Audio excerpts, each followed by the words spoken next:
nderuar ndjekës të podcastit Okult, të nderuar abonent, subscriber, sot do të flasim për ashtu siç anonçova dhe ditën e njëjtë në emisionin kur folëm për arin e grabitur shqiptarëve. Ju thash që do të flisnim për incidentin në ngjarjen e kanalit të Korfuzit, ashtu quajtur, e cila ka ndodhur më 22 tetor të vitit 1946 dhe para pak ditësh u mbushën fiks 69 vjet nga kjo ngjarje e dirigjuar, mendoj unë, nga bankierët, siç do ta shpjegoj më vonë, të Londrës për të marrë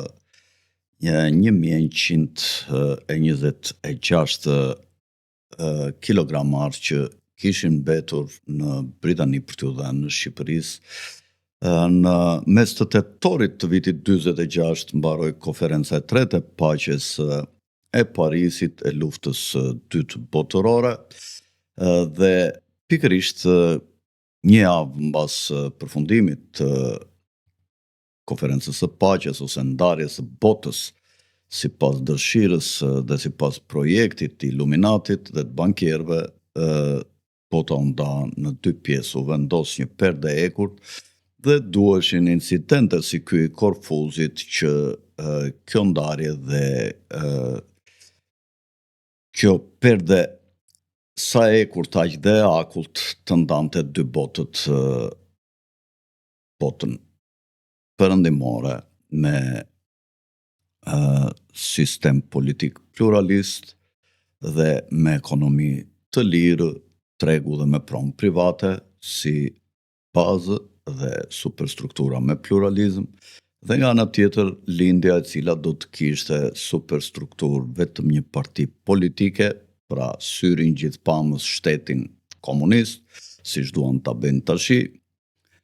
dhe qëllimi ishte të shikonin në një eksperiment të madh se si do të jetonin njerëzit në dominimin e Big Brotherit, të syrit gjithpamës, pa fe, pa besim, pa pronë, vetëm me një pagë në survejimin e shërbimeve sekrete të çdo vendi dhe në diktaturën e shprehjes së mendimeve, pra liria e fjalës nuk ishte e mundur.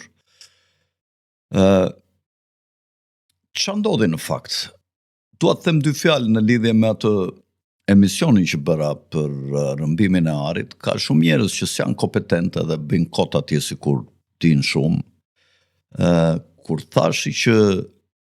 Kadafi kishte 143 duket ton ar, sa gjysmë arit grabitur shqiptarëve,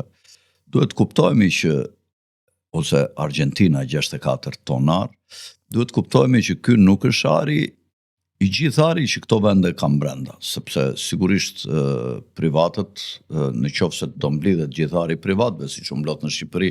më 46 me ligjin për tatimin e jashtëzakonshëm, në ato vende është shumë më i madh se sa në Shqipëri. Dhe duhet të kuptojmë që ari që u grabit shqiptarëve nuk ishte i shtetit shqiptar, ishte i shqiptarëve, i tregtarëve, i familjeve që ju janë shkullur edhe dhëmbët prej Floriri nga këta xhailat e xhihadit komunist në ndikimin për t'u bërë servila komunizmit, se ky është komunizmi, të bëhesh e vëlla me popujt e tjerë, me slavët, dhe të bëhesh armik të spiononje vëllezrit e tu dhe t'i fusnja në burg vëllezrit e tu dhe të bëhesh një internacionale komuniste, ku në fakt të gjithë do t'jetonin në diktaturë. Thjesht se kanë thënë një dy të zgjuar kështu aty që bëhen të zgjuar sikur din shumë, thotë jo, sako nuk është 280, po është 28 ton thon. Po llogaritën një herë 50 milion, afërsisht sa ju thash atë shifrën 44 milion Napolona ari 20 frankëshe, të cilat peshojnë 6.3 gram. Shumë zojeni ata dhe do shikoni se si del shifra. Pra del fix aq sa që kemi thënë ne. Do më thënë 283 duke llogaritur dhe bijuteritë ndryshme, këto shandanët e larë me arë ose pjesë të tjera në përshpira që kishin byzylyqe, gjëra, unaza, ja u morën ku mundën që s'ishin të lidhur me komunizmin, ja u grabitën edhe grave nga duart unazat dhe u bën lingotat e arit, cilat u grabitën në Beograd dhe nga Beogradi u shpërndam pasaj, si që u thash, pjesën e Luanit e mori Londra dhe një pjesë tjetër e mori Stalini dhe një pjesë të vogël e mbajti Titoja, kurse vetëm 3 ton nga gjithë kjo sasi u depozitua në Bankën e Shqipërisë për të justifikuar ligjin e tatimit të jashtëzakonshëm dhe mbledhjen e arit. Po mirë, të vazhdojmë me temën që kemi. Kjo temë ka filluar të zbardhet tashi në kohën e demokracisë, sidomos mbasi u hapën edhe këto arkivat e Britanisë së Madhe për këtë periudhë dhe për këtë çështje, të cilat ishin të mbyllura më përpara, sidomos gjatë gjykimit që pësoi kjo çështje në gjykatën e Hagës, nga maj i 47-s deri në prill të 49-s, kur u dha vendimi në disfavor të Shqipërisë dhe ku e fitoi gjyshin Britania. Si do ta shpjegoj më vonë. Po çfarë ndodhi në kanalin e Korfuzit 79 vjet më parë, se vitin tjetër mbushen 80 vjet. U vranë 45 marinarë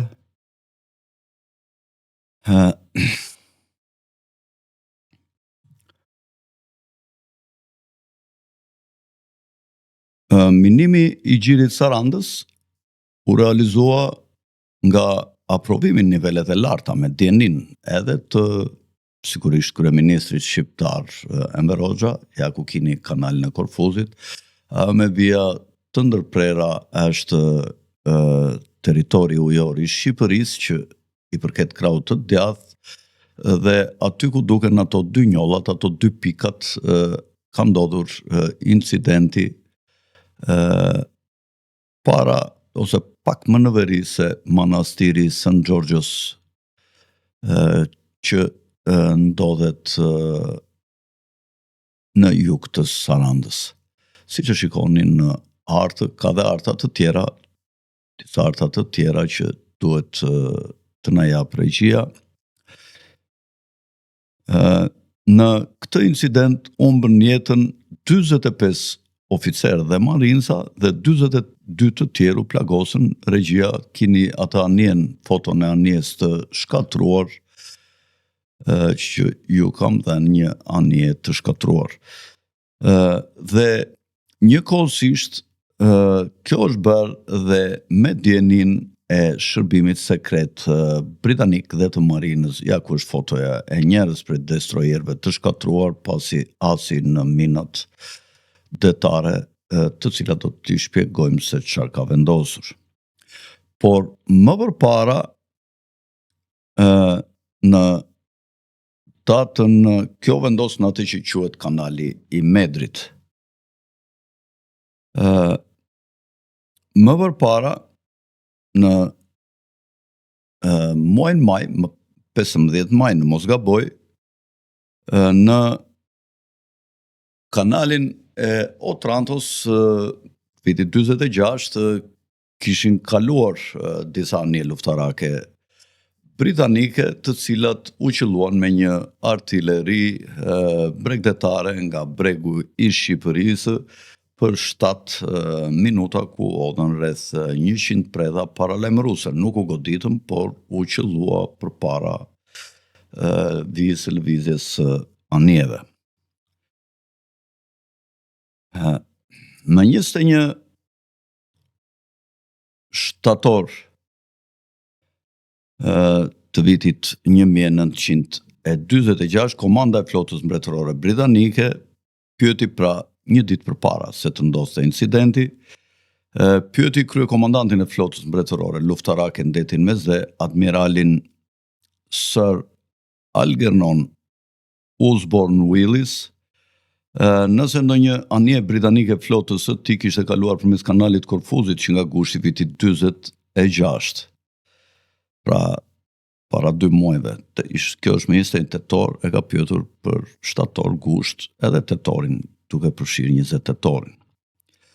Përgjigjja e menjëhershme ishte se ajo nuk kishte ndodhur ende, por ishte planifikuar të zbatohej me kryqëzorët HMS Mauritius dhe HMS Leander, kështu që ishin dy anijet, njëra prej cilave pa të shkatruar, po të dyja u shkatruan, të cilat do të udhëtonin me 22 tetor 1946. Këto i keni të shpjeguar shumë mirë ke libri Receta pa komp, e botuar nga shtëpia ime botuese Helga Sikrit, nga shkrimtari shumë mende hapur dhe i talentuar Sajmir Lolja, i cili, siç u kam thënë, jeton prej vitesh në Kanada, nga Elbasani, dhe është pedagog në universitetet kanadeze. E përshëndesim këtu Sajmirin.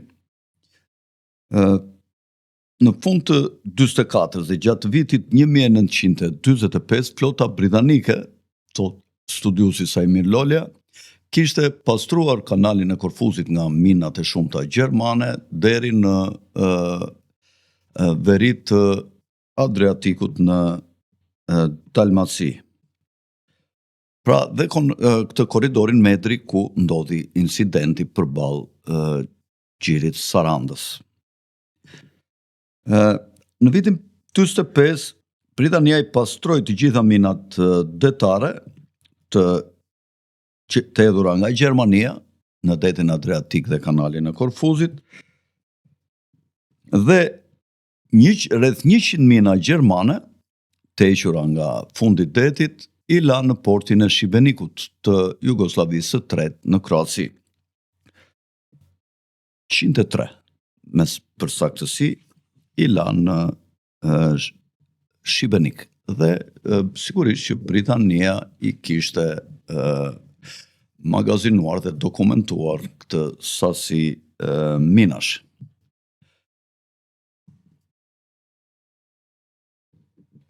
Më 5 tetor 46, oficeri komandues, pra 17 ditë përpara incidentit, oficeri komandues i skuadrave të kryqëzorëve të flotës mbretërore luftarake në detin Mesdhe, nënadmirali Harold Richard George Kinahan, lëshoi urdhrin operativ me akronimin ZCU, që do të thotë Exercise Corfu, pra ushtrim në Korfuz, për oficerët komandues të kryqëzorëve Mauritius, Leander, HMS Ocean, ose Ocean, do më thënë në Shqip, dhe komandantit të flotilës së tretë të anijeve mbrojtëse shkatërruese më 13 tetor 46, pra një javë para, 8 ditë para incidentit, a i lëshoi urdhrin operativ shtesë ZCU 1, do më thënë shtovi dhe diçka, ku urdhri operacional i parë pasoi një vendim politik për të provuar kundër veprimin e qeverisë shqiptare, që ishte njoftuar nëpërmjet shënimeve diplomatike se kryqëzorët e flotës mbretërore britanike Mauritius, HMS Mauritius dhe HMS Leander, si dhe anijet mbrojtëse shkatërruese HMS Saumares dhe HMS Volej, do të kalonin nëpër korridorin Medrit të kanalit Korfuzit në 22 tetor 46. Dhe letrat e besimit arritën tek të dyja palët, pra i kishin dhe britanikët dhe shqiptarët. Urdhri operativ ZCU urdhëronte anijet të cilat do të kalonin përmes kanalit të Korfuzit që të përgatiteshin për luftim dhe kthim zjarri për rreth 1 orë, nëse artilleria bregdetare shqiptare do të gjuante e para. Aeroplan mbajtësja HMS Ocean dhe anija mbrojtëse shkatërruese HMS Raider do të ishin në mbështetje të tyre në perëndim të ishullit të Korfuzit, pra nga ana matan që nuk dukeshin nga bregu shqiptar, për të siguruar mbrojtjen e këtyre dy aeroplanmbajtëseve. Urdhri operativ ZCU e gjykonte zonën e gjirit të Sarandës pa mina detare të pastruar, pasi vetë britanikët e kishin pastruar këtë gji përpara disa muajve. Më 15 tetor 46, siç u thash, përfundoi konferenca e paqes në Paris dhe më 18 tetor 46 dy peshkarezha jugoslave të quajtura Mljet dhe Meljine, të përshtatura si mina pastruese të llojit Malinska,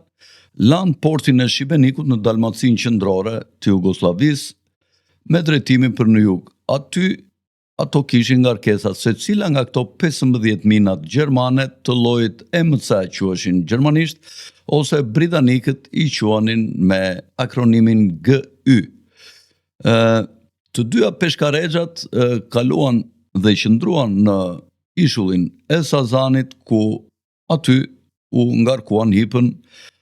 dy personalitetet shqiptare të marinës dhe që ishin përkatësisht kapiteni pari flotës luftarake shqiptare Abdi Mati, si dhe komandanti i ishullit Sazanit Mevlan Dervishi. Pasi peshkarexhat jugoslave Mljet dhe Meline arritën jugun e kanalit Korfuzit, u kthyen mbrapsht dhe po udhtonin përsëri në drejtim të Adriatikut dhe të Veriut. Dhe përballë gjirit të Sarandës, brenda 5 orëve gjatë natës mes 21 dhe 22 tetorit 46, ato bën qilimin e minuar të zonës ku ndodhi kanali incidentit, i cili minat të cilat u vendosën pak a shumë në mënyrë simetrike në një gjërësi ku dijej se do kalonin ditën tjetër, pra duke u gdhirë se datë 21-22 u minuan këto, ku e dinin jugoslavët që të nesërmen do kalonin britanikët. Dhe shtrati detit në korridorin Medri është me balt dhe aty minat ngesnin. Minat takim shpërtysët, pra që nuk mund të shpërthenin pa u prekur nga anijet. Dhe këto do të qëndronin në fund të baltës për shkak të peshës së tyre. Më 22 tetor 46, pra ditën tjetër, vargani i anijeve të flotës mbretërore britanike filloi lundrimin drejt Veriut në kanalin e Korfuzit sipas urdhrave operacional ZCU dhe ZCU-1. Pas dite anijet mbrojtëse shkatruese HMS Saumares dhe HMS Volegj prekën në mina, të cilat dëmtuan rend anijen Volegj dhe dëmtuan në mënyrë të pariparueshme anijen Saumares. Artilleria bregdetare shqiptare në fakt nuk gjuajti dhe të dy anijet e shkatruara u rimorkuan dhe u tërhoqën në portin e Korfuzit. Si që u thash në fillim të emisionit, vdiqën u vranë 24 marinar dhe 43 dhe 42 të tjerë u plagosën dhe ngelën të paaft fizikisht. Më 12 dhe 13 nëntor 46, flota mbretërore britanike ndërmori operacionin Retail, pra pas 20 ditësh pas incidentit, Britania, pa njoftuar shtetin shqiptar, yri në zonën ku kishte ndodhur incidenti për të pastruar minat dhe nxorën 22 mina takim shpërthyese GY sipas akronimit britanik, dhe 2 minat që goditën dy anijet bëjnë 24, plus 4 mina që pastroi flota luftarake shqiptare më vonë në vitin 58, bëjnë 28, dhe 2 të tjera gjenden ende në det në korridorin Medri në veri të gjirit Sarandës dhe u zbuluan rastësisht nga një ekspedit arkeologjike amerikane në vitin 2008 dhe numri i përgjithshëm i minave të vendosura, ashtu siç u tham në fillim, nga dy anijet që erdhën nga jugoslave që erdhën nga porti i Shibenikut, shkon në 30 mina të tipit Gy, sipas emërtimit që i kanë vënë britanikët minave gjermane. Plani që kishin bërë britanikët parashikonte që 4 anije, 2 kryqëzor dhe 2 destroyer, që u përmenda më përpara, të lundronin sipas rrugkalimit Medri, lundrim që sipas urdhit ekzekutiv të qeverisë së Shqipërisë të datës 21 maj 46 nuk mund të realizohej pa një lejë paraprake. Shqipëria kishte mbyllur ujërat e saj qysh në maj të 46-s, pra 3 muaj para se të ndodhte incidenti, dhe për këtë shteti shqiptar kishte njoftuar që për një periudhë të përkohshme askush nuk mund të lundrojë në ujërat shqiptare, dhe në një njoftim dhe në një komunikim të veçantë mes palëve. Plani operacional parashikonte që ekuipazhet të qëndronin në gatishmëri me armatim gati për të hapur zjarr në kohën më të shkurtër. Armatimi të qëndronte në pozicion normal derisa nëse do ndodhte që bateritë shqiptare të hapnin zjarr, avionët e zbulimit të anijes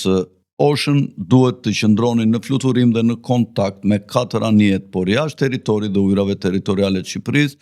dhe gati për tu afruar me avionët e saj. Kurse 2 anijet tjera do të qëndronin në pjesën perëndimore të Korfuzit.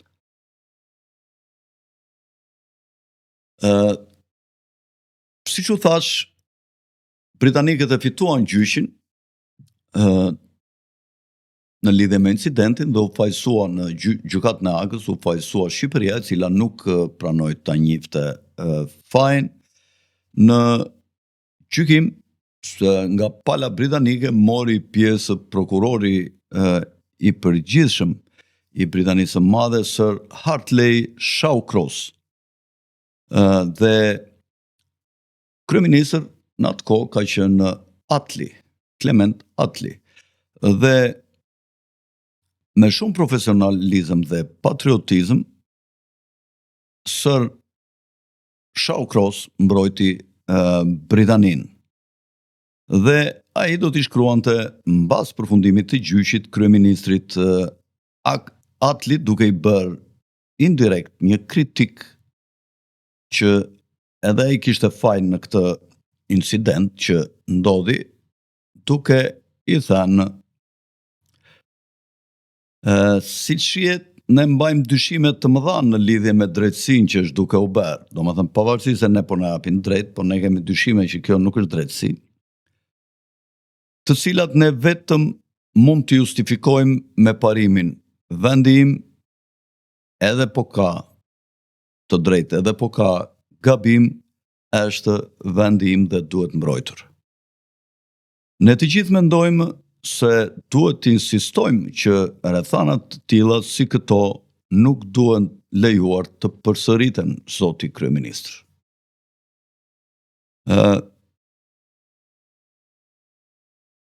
Gjithashtu, tashi çfarë bëri Britania?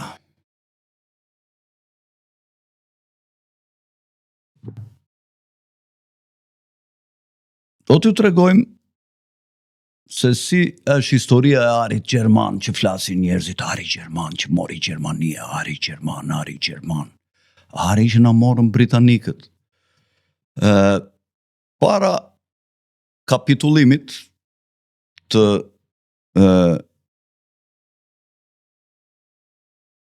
të Italisë në shtator të vitit 43, më 8 shtator, nga Banka e Shqipërisë, ari shqiptar u mor dhe u vendos më 8 shtator është vendosur në Rom, dhe kanë qenë afërsisht 3 ton ar i Bankës së Shqipërisë, të shtetit shqiptar. Dhe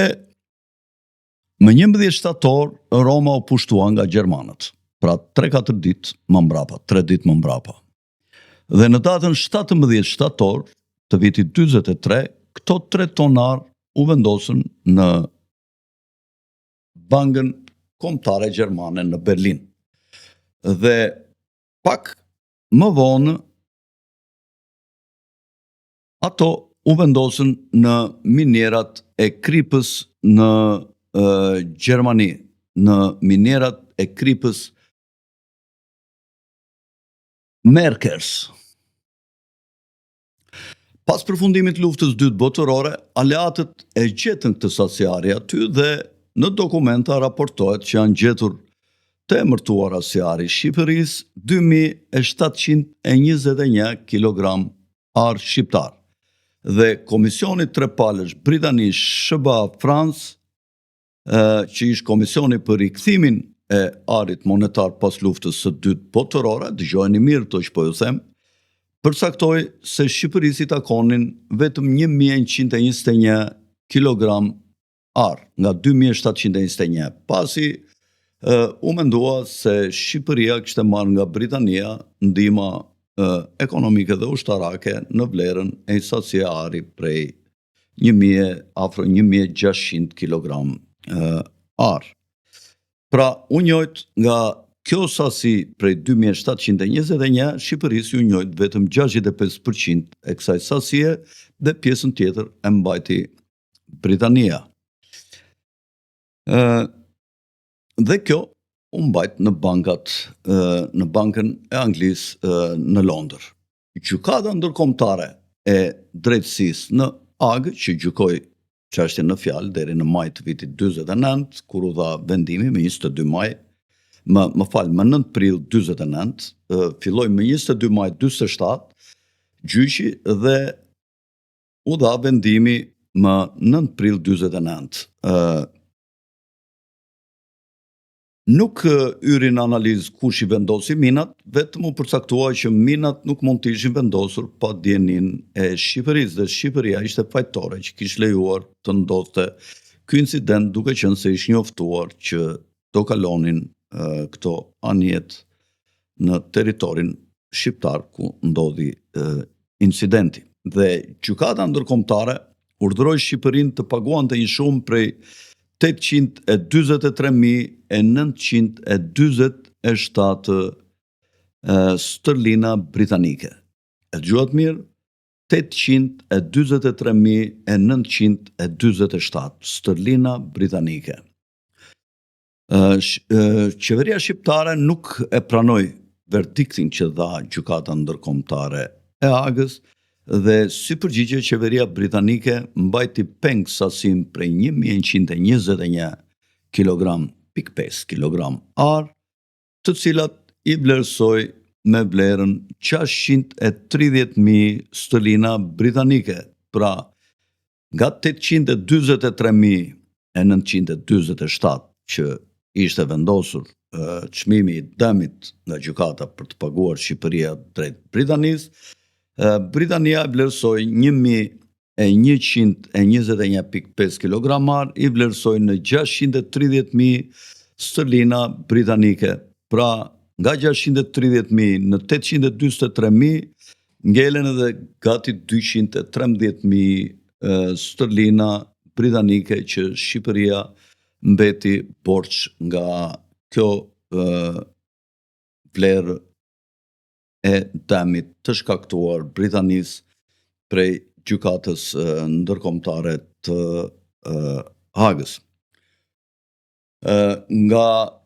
këto që thamë, duhet kuptuar që ndërsa nga Shqipëria ishte larguar në prill të vitit 46 ambasada britanike, në tetor të vitit 46, pra rreth 6 muaj më mbrapa, u mbyll dhe konsulata amerikane në Durrës dhe Shqipëria u kthye në një bunker izoluar, ku nga jugu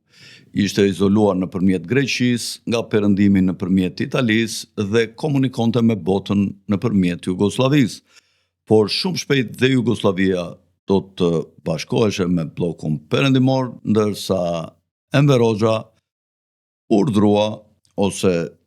mendoj që të vazhdonte të mbante lidhjet me Stalinin direkt, duke prishur atë thënien që ishte den vitin 48, ku thuaj që rruga e Shqipërisë për në Moskë kalon nga Beogradi. Dhe Stalini e ftoi Enver Hoxhën në Moskë dhe i tha që nga i moment Shqipëria do të kishte një lidhje direkte me Moskën dhe me komunistët bolshevik që komandonin krahun e djathtë të Perdes së Ekurt ose krahun lindor. Midis dy palëve mbas incidentit që ndodhi në maj 46, ku njëra palë ishte pala civile ose Foreign Office, Ministria e Jashtme britanike, dhe palës ushtarake të admiraliatit të flotës britanike, kishte ndryshime në mënyrën e politikës që duhet të ndiqeshe ndaj Shqipërisë mbas largimit dhe të konsulatës. Britanikët përpiqeshin, Ministria e Jashtme përpiqeshin të afroheshin me Shqipërinë dhe të rihapnin konsulatat, ndërsa këtë linjë ndiqte dhe kryeministri Atli. Ndërsa ushtarakët nuk e gëlltisnin dot që një shtet i vogël si Shqipëria të qëllonte dhe të kërcënonte mbretëreshën e deteve, flotën ose kurorën e krenarisë perandorisë, ku s'perëndonte dielli kurrë, të Britanisë, të paktën deri në fillim të luftës parë botërore, kështu quaj, dhe Britania nuk mund ta gëlltiste në sy të opinionit publik këtë fakt që një shtet i vogël si Shqipëria komunist e kish kërcënuar dhe e kish qelluar për 7-8 minuta duke hedhur 100 preda para anijeve britanike. Britanikët shqetësoheshin se mos Shqipëria përdorte të njëjtin stil dhe të njëjtën linjë ashpërsie me veprime ushtarake dhe kundër anijeve të ndryshme tregtare që mund të kalonin në gjirin e Korfuzit në ujërat territoriale të Shqipërisë, aty në kanali i Medrit. Dhe këto dy opsione të Foreign Office-it dhe të admiraliatit britanik, të flotës britanike, që mbulonin territorin e Korfuzit, ju dërguan për zgjidhje Atlit, i cili zgjodhi rrugën e propozuar nga Foreign Office, ku Shqipërisë duhet t'i jepeshe shans tjetër dhe të mos përdore gjua e forcës për ta mbajtur komunikimin me botën perëndimore, Shqipëria pra të mbante një komunikim me botën perëndimore dhe me Britaninë dhe jo të ashpërsoheshe gjua dhe komunikimi dhe veprimet. Duhet thënë që Titoja e kishte shndruar gjithë aparatin e ministrisëve të brendshme dhe të shërbimeve sekrete, e kishte lënë në dorë të britanikëve, të cilët kishin përveç ambasadave të tyre dhe shumë agent në terren që kuptonin dhe dinin se çfarë ndodhte në Jugosllavi dhe në Shqipëri nëpërmjet tyre. Njëkohësisht shërbimi sekret i Britanisë ishte në gjendje të kapte komunikimet me mjetet e atëhershme, me radiogramet që komunikonin dy ushtrit shqiptare dhe ambasada britanike me qeverin, ambasada jugoslave me qeverin e vet, ishin në gjendje të kapnin çdo komunikim dhe ka pasur një komunikim disa ditë para minimit kanalit Korfuzit midis qeverisë shqiptare dhe qeverisë jugoslave nëpërmjet radiogrameve sekrete. Gjithashtu Britania në krahun lindor të Korfuzit, pra me fytyrë nga Saranda, ka pasur disa qendra të sofistikuara me teknologji të lartë vëzhgimi, ku edhe natën monitoroheshin të gjitha anijet e ralla që kalonin aty, dhe është e pamundur që të mos kem parë dy anijet kroate, të cilat bën minimin e kanalit Korfuzit, të cilat për 5 orë gjatë natës duke u kthyer data 22 dhe incidenti ndodhi mbasdite, ato u larguan në drejtim të portit të Shibenikut. Pra, shumë njerëz, shumë studiues bien dakord që kjo është bërë në dieni të plot nga të dyja palët, por si gjithmonë ata që s'kan informacion, lojtarët e vegjël, siç ishin disa oficerë dhe disa marinsa amerikan, i lanë gratë e tyre të ve apo familjet e tyre në zi për shkak të disa interesave të mëdha që i vendosnin ca burra të padukshëm me kostume gri nëpër bangat e Londrës, dhe nga krau tjetër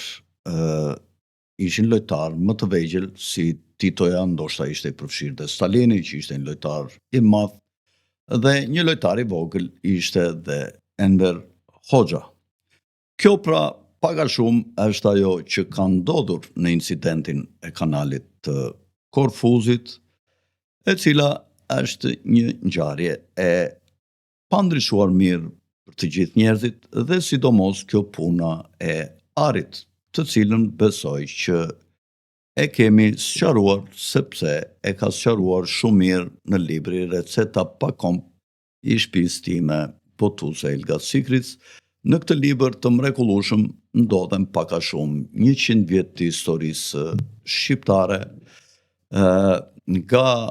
fillimet e aktivitetit të Çon Turqve në qeverinë otomane para se të rrëzohej Sultan Abdylamiti, edhe deri në ngjarjet e vitit 1990 kur u rrëzua sistemi i xhihadit komunist të vendosur qysh në vitin 44. Do të kemi edhe tema tjera që do t'i trajtojmë bazuar ke shumë të dhëna të këtij libri, pa duke u përpjekur të qëndrojmë sa më objektiv, por duke i treguar faktet ashtu siç janë. Do tregojmë se çfarë lloj masakrash janë bërë nga ushtria komuniste shqiptare mbi populatat e nacionalistëve, mbi zona të tëra që nuk përfshiheshin të bashkoheshin me komunistët, dhe në bashkëpunim me drejtuesit e ushtrisë jugoslave që drejtonin ushtrinë e Partisë Komuniste Shqiptare këtu në Shqipëri. Bashkëpunimin e tyre në Kosovë, ku dy njerëzit me mbiemrin Hoxha, njeri këte dhe njeri ande, bën respektivisht masakra mbi dy populatat e tyre, Enver Hoxha dhe Fadil Hoxha. Këto do t'ja u themi në emisionin tjetër që do të bëjmë ndoshta ditën e njëjtë. Nga unë Alfred Sako, natën e mirë dhe miropafshim, dhe mos harroni t'i bëni subscribe kanalit. Njëkohësisht falenderojmë të gjithë sponsorët e emisionit ton, të cilët na ndihmojnë që të zhvillohet ky podcast i veçantë. Tung tung.